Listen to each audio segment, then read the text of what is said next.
Helena Barlow moved into the gray stone cottage at the far bend of Rosedale Lane, the way a silenced violinist steps onto a darkened stage, carrying every unresolved note of a life she had once believed perfectly orchestrated. She was 46, freshly unmoored by a divorce that was neither cruel nor merciful, and the sudden abundance of solitude felt extravagant and terrifying. Outside her windows stretched pasture land awash in June light. Inside, silence beat its wings against her ribs, demanding a different kind of music. Across the single-lane road, separated by a cedar barricade meant to keep respectable distance, sprawled the estate of sculptor Raphael Moreau. 50, widowed, and rarely glimpsed before dusk, he survived in local lore as rumors polished echo, the man who carved hunger into marble torsos, and then hid them behind walls of yew. The County Gazette had once described his property as part monastery, part labyrinth, and Helena felt the pull of both each time she jogged past its iron gates at dawn. The fences were high, yet her unspoken desires arched higher. They climbed like wisteria, searching for warmth, for breath, for the delicious danger of being truly seen. Evenings found her on the veranda with a glass of Sancerre that tasted of green apples and questions she dared not voice. Sunset slid between the slats and molten ribbons, illuminating a single statue beyond a woman kneeling, palms open, head tilted toward an unapologetic sky. Helena recognized the sculpture's supplication. It mirrored the secret posture of her own heart, days folded like empty letters. She filled them with rooftop garden commissions for clients who craved curated wilderness without dirt beneath their manicured nails. Helena could assemble paradise inside aluminum planters, yet her personal landscape remained unlandscape tangled. Wind-whipped, thirsting dot then, on a syrupy Monday in June, the postman delivered a cream envelope bearing the crest of the Montclair Foundation. Inside lay an invitation to a midsummer gala unveiling Raphael's newest collection, with Helena personally recommended to design the living backdrop. Recommendation implied attention, and attention implied possibility. Her heart kicked like a startled doe grazing too close to an unseen hunter dot at dawn. The next day, she unfurled tracing paper across the kitchen table, allowing imagination to wander the perimeter she had never crossed. She mapped serpentine paths that would guide guests towards sculptures revealed in measured increments, the same tempo by which longing announces itself. First a tremor, then a breath, then a confession. Thunder gathered beyond the hills, and by noon fat drops drummed the roof. Drawn outside, Helena stepped barefoot onto the porch just in time to see Raphael place a clay bowl beneath a gutter to capture the first rain. Water speckled his forearms, darkening the gray cotton of his shirt until it clung to the cleft of his shoulders. He sensed her gaze, raised his eyes, and for a single heartbeat, the space between them collapsed. Helena offered a small nod, the gentlest punctuation of being noticed. Raphael acknowledged her with the faintest curve of his mouth before retreating beneath the arbor.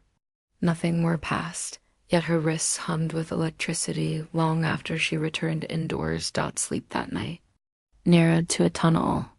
Scents of wet cedar and the remembered color of his skin seeped beneath the bedroom door, drifting through her dreams like half-spoken invitations. Near 2 a.m. she surrendered, knotted a linen robe, and padded toward the kitchen. Moonlight spilled across the hardwood like spilled cream. Curiosity, once a polite hum, had become the dominant rhythm of her pulse. She slipped through the back door into air saturated with the hush that follows thunder a moment when crickets have not yet remembered their hymn. At the garden's edge, the service gate seldom used, forever latch stood ajar by a single inch. Wind, she thought, yet the loosened sash of her robe argued invitation. Barefoot, Helena crossed the lawn.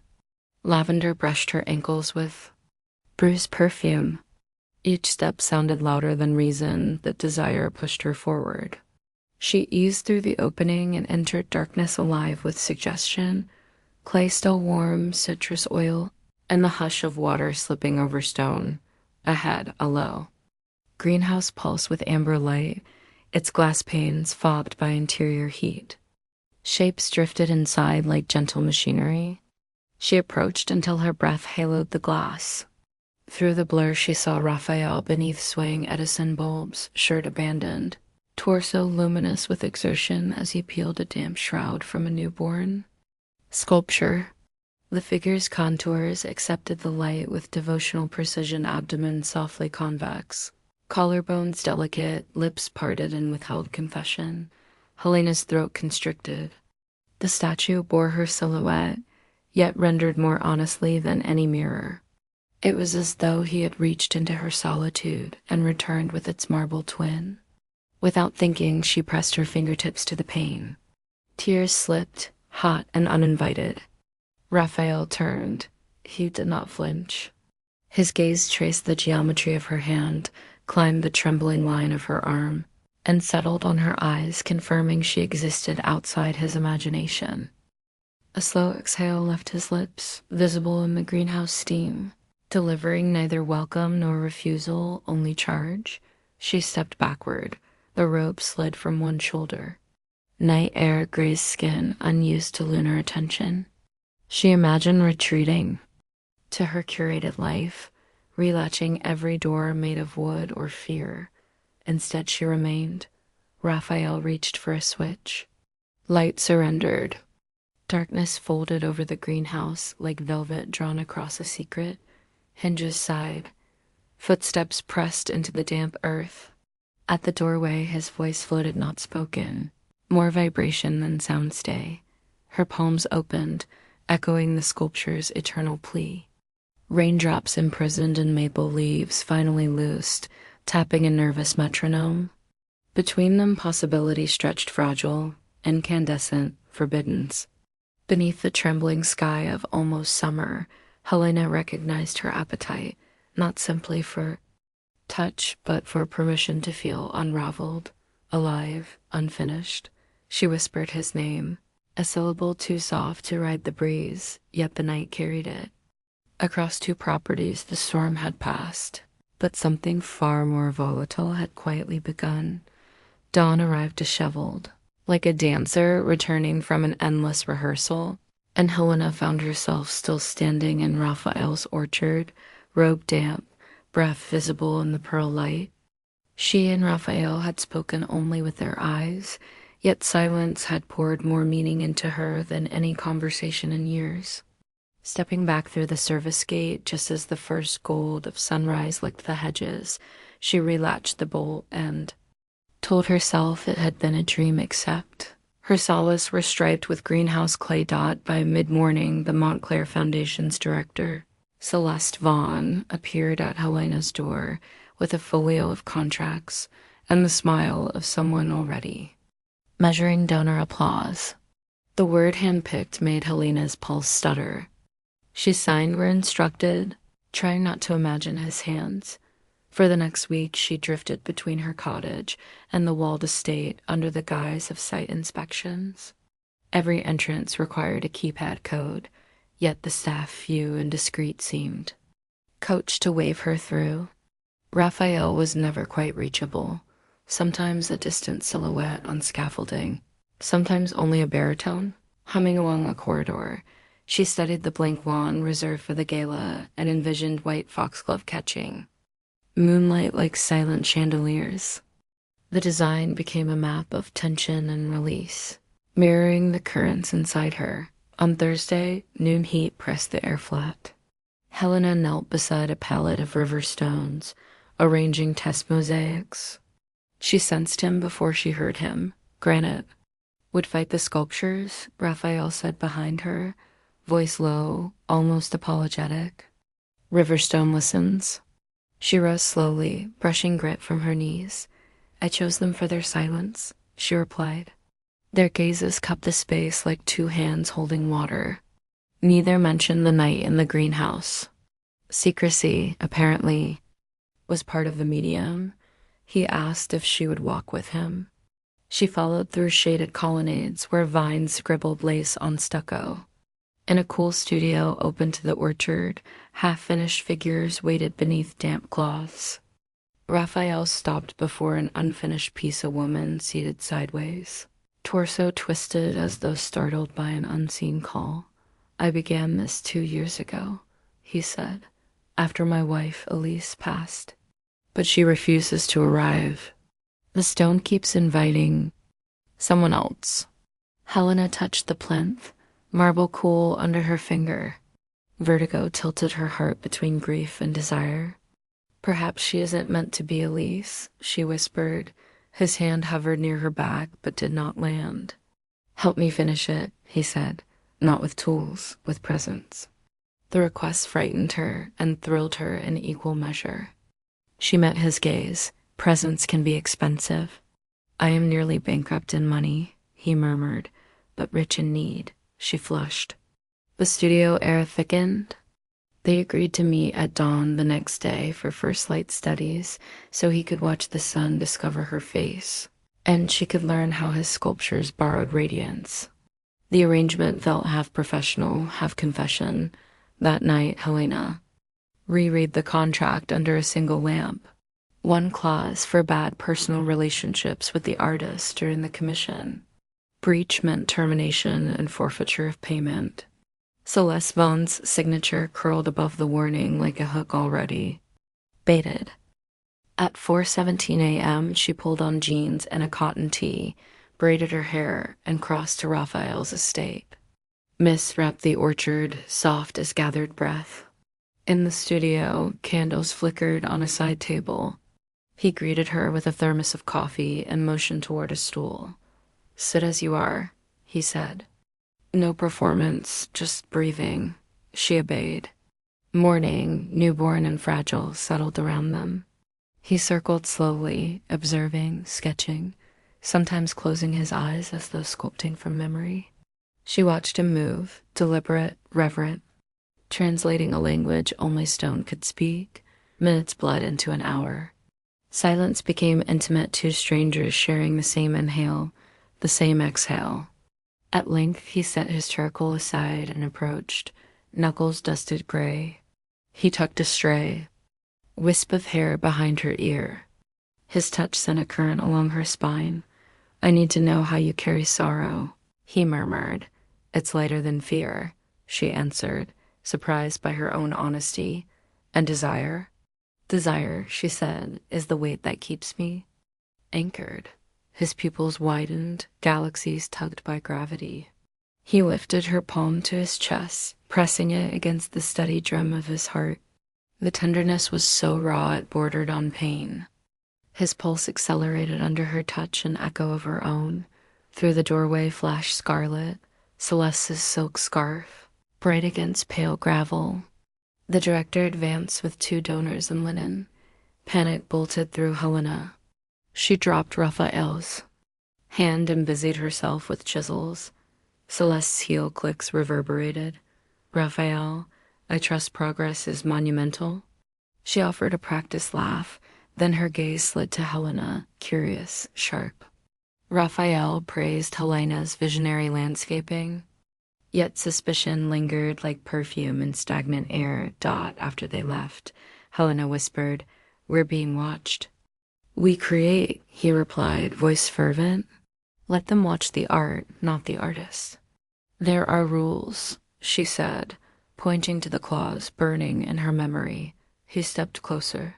Defiance and longing braided in his stare. "Then let's break them beautifully." Lightning flared inside her chest, thrill twinned with dread. She saw foxgloves glowing under gala lights, guests murmuring over scandal thicker than wine. She saw the unfinished statue, half grief, half hope awaiting its final curve. And she saw herself choosing hunger over safety outside. Morning had ripened into sun, scattering mist and excuses alike. "Beauty," she murmured, "never comes without a bell." She started toward the door, uncertain whether she meant payment or punishment. Raphael did not follow, but his words chased her. "Tomorrow, same hour." She paused at the threshold, pulse a drum in her ears. "Tomorrow," she said, without turning. The word struck like a match in a room full of paper promises. The air smelled of rain. Helena spent the next 24 hours slipping between feverish anticipation and cold practicality. She arranged foxglove tears by moon phase, rehearsed soil depth like prayer, then sat rigid at her desk, drafting a resignation she never sent. Every action felt double exposed, one life risking everything for a kill-hot moment, the other clinging to the fence of sense. Thunderclouds rolled east. June prepared its own spotlight. At 4, mist again quilted the orchard. Raphael waited inside. The studio, candles already guttered by restless air. He asked no greetings, offered no coffee. He simply held out both hands, clay streaked across his wrist like evidence of an earlier storm. Helena stepped into the circle of his reach. There, Mountsmith, not reckless but deliberate, like sculptors testing structural balance before chiseling deeper. His fingers traced her spine as though reading braille messages carved by knights. She had endured. The orchard smelled of crushed verbena and apricots, scents braiding with anticipation. A mourning dove cooed a 3-note dirge, quietly counting. The fragile hush between their unspoken promises shared. They slid to the floor between unfinished torsos. Sunlight filtered through high louvers, striping their skin with alternating confession and concealment. No promises, no future tense, only the present carved against the ticking hush. When they parted, Helena felt as if a lock long rested had finally given way, spilling light into forgotten corridors of her body.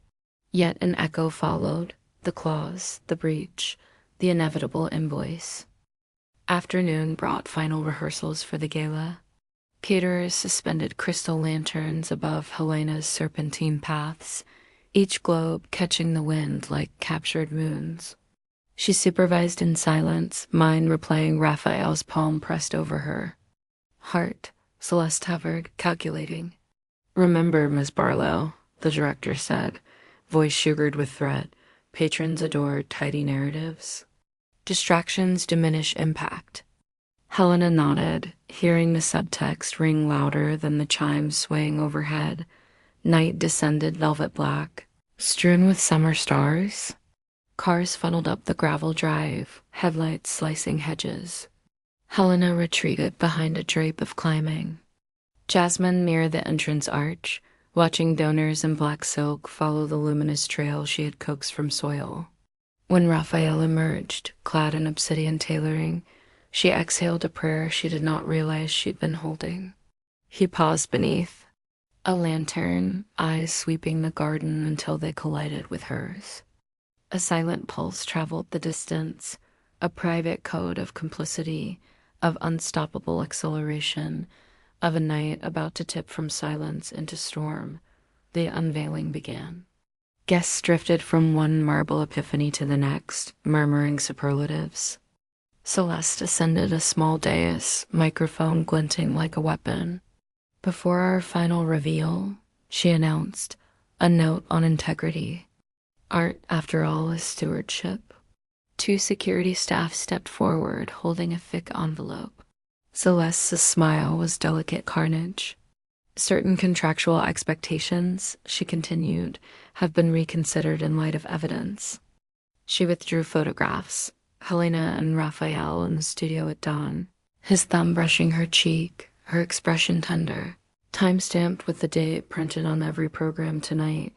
Gasps fractured the hush. Raphael's shoulders hardened. Helena's pulse crashed. Celeste faced the crowd. "Violation of Clause 19 nullifies tonight's commission. The landscaping, I regret, is unauthorized. Patrons, please remain on the exterior promenade." Lights snapped off along Helena's meticulously plotted paths. Foxgloves bled into darkness. Unseen. Raphael stepped to the dais, took the microphone. "Art is not a crime scene," he said, voice steady. "Dismiss me, fine. But her garden is inseparable from these sculptures, the same breath, the same hunger. Remove one, the other suffocates." Celeste motioned to cut audio. Helena, moved by a courage she didn't know she possessed, climbed up beside him. To protect the work, she declared, I resign the contract. Blame lies with me alone. Papers fluttered as patrons whispered. Helena held Raphael's gaze, pleading acceptance, delivering release. Security escorted her toward the gates. Jasmine bruised under her heels, releasing ghostly fragrance. Halfway down the drive, she heard running footsteps. Raphael seized her hand. Let them drown in their own fear, he said, chest heaving. Come back. Tears burned her eyes. If I stay, they close your studio. Your wife's memory, your future pieces, they'll bury them under lawsuits. He shook his head, but truth hung between them like low thunder. He pressed something into her palm, a clay pendant shaped like a foxglove bell, still soft. Take the root of our night, he whispered. Moonlight silvered his face. Regret already mapped new contours. They kissed once more, slow, savoring, like two fugitives memorizing a border before inevitable separation. Then Helena turned, crossing the threshold where fence met road, stepping into anonymity that tasted of wet cedar and salt. 3 years later, the Montclair Gala returned, boasting renovations and a new director. Attendees entered through a garden replanted under strict curatorial oversight, roses obeying geometry, hydrangeas trimmed to compliance. Yet at the exhibition's heart stood Raphael's last work before withdrawing from public patronage. Marble woman seated sideways, torso twisted as though startled by an unseen call. Around her neck hung a single stone foxglove bell, forever unfurling. The plaque read simply, Anchored desire for HB. We built fences to protect illusion, and found the wild had already bloomed within. Patrons marveled at her expression, equal parts invitation and farewell. None noticed the gardener in a wide-brimmed hat lingering beyond the cedars, fingertips grazing the fence, clay pendant hardened now into fired porcelain at her throat. Helena turned away before dusk, slipping back to her rented truck where trays of river stones waited for an urban rooftop overdue for wilderness. As she drove, she whispered gratitude to the evening wind, for love that dared a single dawn, for beauty that survived its own scandal, and for fences that taught her to climb only high enough to truly see. She did not look back, yet in the dim reflection of the windshield, she thought she glimpsed Raphael beside her, an afterimage carved of memory and moonlight hand guiding hers as they once traced forbidden lines into stone and soil, together, briefly, indelibly.